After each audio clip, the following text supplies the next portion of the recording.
नंतर खूप बोर होणार का ते सांगते. पण त्या अगोदर माझं आज असं झालं होतं की काम पण काही नव्हतं आणि हात पण माझे बसून नव्हते. अंजनी इथं रडू नको बाळा या गवळणीवर डान्स करून दाखवत होती. आणि आत्या आल्यानंतर देवपूजा ही आत्याकडंच असते. पण आज स्वयंपाक पण आत्यांकडंच होता.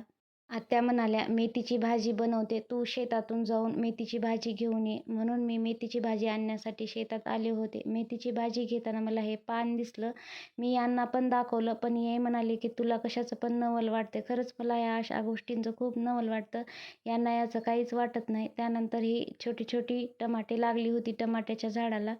त्या फुलाला पाहून मला असं वाटलं की हेअरस्टाईल बनवावी आणि हे फूल केसात लावावं. पण हे फूल होतं कांद्याचं, काय करणार? पण खूप सुंदर दिसत होतं हे फूल. मेथीची भाजी घेऊन मी घरी आले आणि हे सजगुरे आत्याने साफ करून ठेवले होते. कारण उद्या याच्या भाकरी बनवायच्या होत्या. म्हणून मी आमच्या शेजारच्या काकूने एक गिरणी आणली आहे. त्यांच्यातून दळून आणण्यासाठी गेले. छोटीशीच गिरणी आहे.